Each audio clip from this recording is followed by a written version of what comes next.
समंदर के बॉटम पर इंटरनेट केबल को अगर शार्क काट ले तो उसको ठीक कैसे किया जाता है। सबसे बढ़कर ये पता कैसे चलता है कि हजारों मील के समंदर में केबल कहां से टूटी है। इस वीडियो से लेकर पूरा यूट्यूब, टिकटॉक, इंस्टाग्राम और यहाँ तक के पूरा ग्लोबल टेक सिस्टम ही आजकल इंटरनेट के जरिए एक दूसरे से जुड़ा हुआ है और पूरे इंटरनेट का 99% ट्रैफिक समंदर के बॉटम पे मौजूद छुपी हुई केबल्स के सहारे गुजरता है। एक ऐसा ट्रैफिक का हाईवे जिसे हम रोजाना इस्तेमाल तो करते हैं लेकिन देख नहीं सकते। ज़ेम टीवी की वीडियोस में एक बार फिर से खुशामदीद। नाजरीन, अंडर सी केबल्स का नेटवर्क इतना बड़ा है कि वो तमाम कॉन्टिनेंट्स को आपस में जोड़े हुए है। ये केबल्स ज्यादा से ज्यादा 8000 मीटर की गहराई में बिछाई गई हैं, जहां प्रेशर 5300 kg पर स्क्वायर इंच जितना होता है। ये ऐसा ही है जैसे इंसानी पाँव की सबसे छोटी उंगली पर एक अफ्रीकन हाथी जितना वजन डाल दिया जाए। इतने ज्यादा प्रेशर में अंडर सी केबल्स का सबसे छोटा हिस्सा अजरबैजान से तुर्कमानिस्तान के बीच ब्लैक सी के नीचे से गुजर रहा है, जिसकी लंबाई करीब 300 किलोमीटर है और सबसे बड़ा हिस्सा 6600 किलोमीटर लंबा है, जिसको मरिया केबल का नाम दिया गया है। ये अमेरिका में वर्जीनिया बीच से शुरू होकर अटलांटिक ओशन की अंधेरी गहराइयों से होकर स्पेन के बिलबाओ पर आकर खत्म होती है।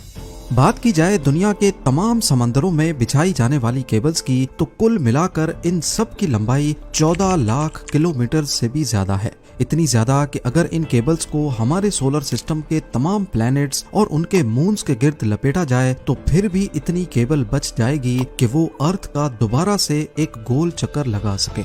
अब जाहिर है इतनी लंबी केबल्स, वो भी समंदर में 8000 मीटर की गहराई में बिछाना कोई हल्का काम तो नहीं है। सिर्फ 1 किलोमीटर सबमरीन केबल को बिछाने में ज्यादा से ज्यादा 25 लाख US$ का खर्चा आता है। तो अब आप खुद अंदाजा लगा लें कि 14 लाख किलोमीटर केबल बिछाने में कितना खर्चा आया होगा। पर आखिर इतना सब कुछ करने की जरूरत ही क्या थी, जब आज के दौर में यही काम सैटेलाइट्स की मदद लेकर पूरी दुनिया को वायरलेसली आपस में कनेक्ट रखा जा सकता है। असल में देखा जाए तो पूरी दुनिया में 493 सबमरीन केबल्स मौजूद हैं। हर एक केबल 4000 टेराबिट्स का डाटा झेल सकती है, वो भी सिर्फ 1 सेकंड में।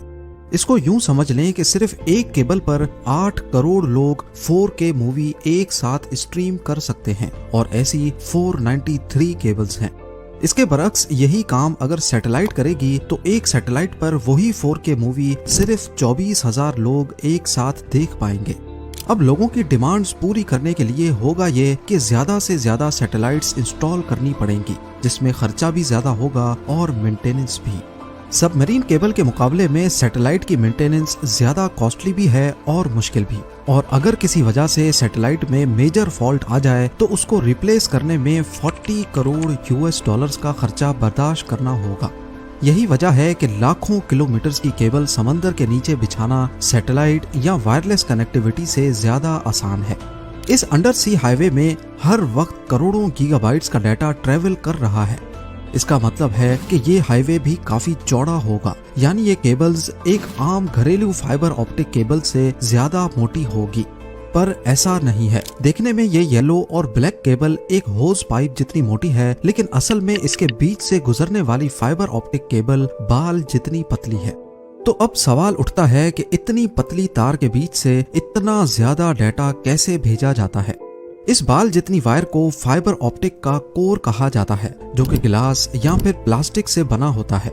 इसके बीच से लाइट गुजरती है जो डाटा को छोटे छोटे पैकेट्स में लेकर ट्रेवल करती है। सबसे पहले कंप्यूटर में मौजूद डाटा को इलेक्ट्रिकल सिग्नल से लाइट सिग्नल में एक ट्रांसमीटर की मदद से कन्वर्ट किया जाता है। ट्रांसमीटर ये काम लेजर लाइट या फिर LED के जरिए करता है। ये लाइट सिग्नल पल्स की सूरत में ट्रांसमिट या भेजा जाता है, जिसके सिर्फ 2 ही पार्ट्स होते हैं, 1s और 0s। लाइट पल्स 1 को जाहिर करता है और जब कोई पल्स नहीं होता तो वो 0 को जाहिर करता है।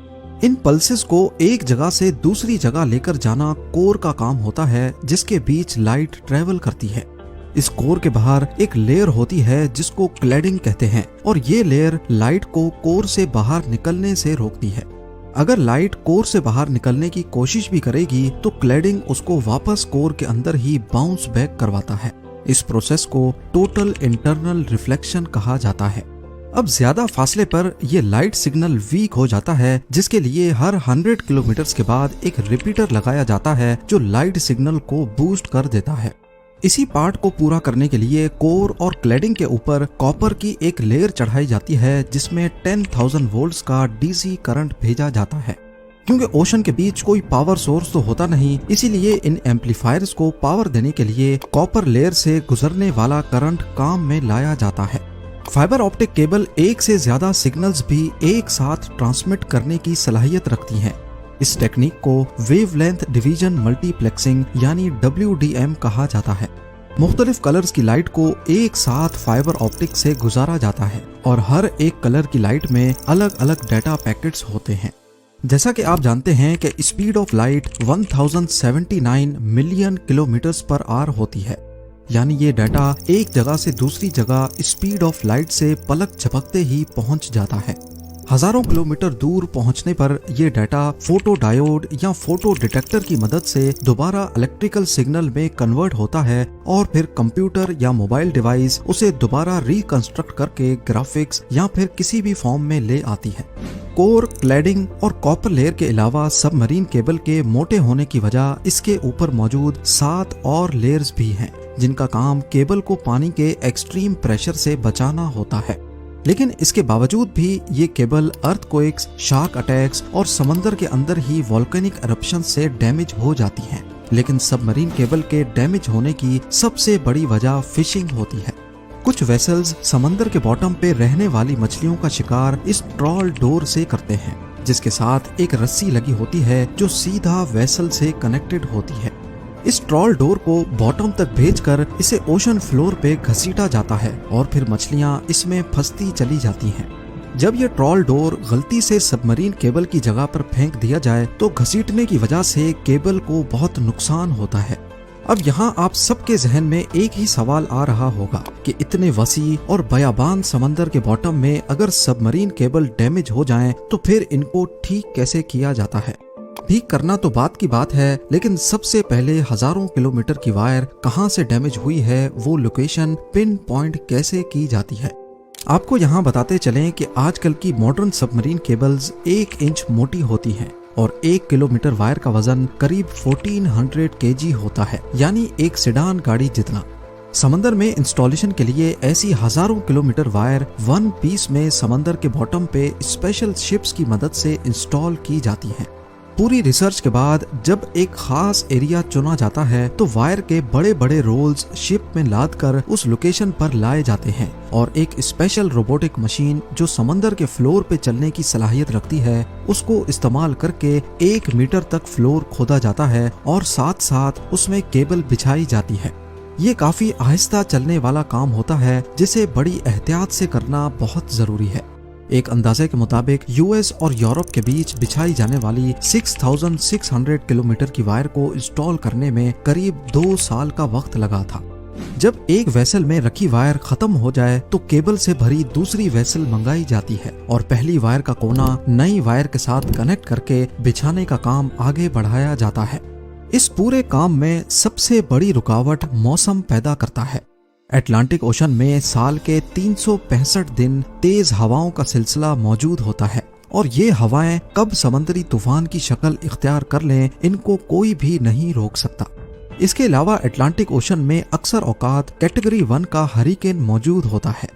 इस वक्त भी जब मैं वीडियो के लिए रिसर्च कर रहा हूँ तो अटलांटिक ओशन में कैटेगरी 1 का हरिकेन मौजूद है, जो फोरकास्ट के हिसाब से 23 अगस्त को आयरलैंड के साहिल पे पहुंचेगा। हरिकेन्स या तेज तूफान की वजह से कई दिन तक इंस्टॉलेशन का काम वहीं पॉज कर दिया जाता है जब तक मौसम क्लियर ना हो। अब जब इंस्टॉलेशन का काम ही इतना मुश्किल है तो सोचें रिपेयर का काम कितना मुश्किल होगा। सबमरीन केबल के दोनों एंड पॉइंट्स पर डाटा सेंटर्स होते हैं जो केबल की एक्टिविटी को 24/7 मॉनिटर करते हैं। जैसे ही दोनों का कनेक्शन टूट जाता है तो इसका एक ही मतलब है कि समंदर के बीच केबल टूट गई है। हजारों किलोमीटर की वायर एग्जैक्टली कहां से डैमेज हुई है ये पता लगाने के लिए एक खास डिवाइस यूज होती है जिसे ऑप्टिकल टाइम डोमेन रिफ्लेक्टोमीटर कहा जाता है। ये डिवाइस दोनों एंड से एक लाइट पल्स भेजती है और क्योंकि केबल टूटी हुई है तो वो लाइट पल्स बाउंस करके वापस आ जाती है। वापस आने वाला पल्स कितनी देर में वापस आया और सिग्नल की मजबूती कितनी बची है, इससे अंदाजा लगाया जाता है कि एग्जैक्टली कितने किलोमीटर्स के बाद केबल में डैमेज है। यही प्रोसेस दोनों एंड से किया जाता है और वेरीफाई किया जाता है कि दोनों की लोकेशन एक ही है कि नहीं।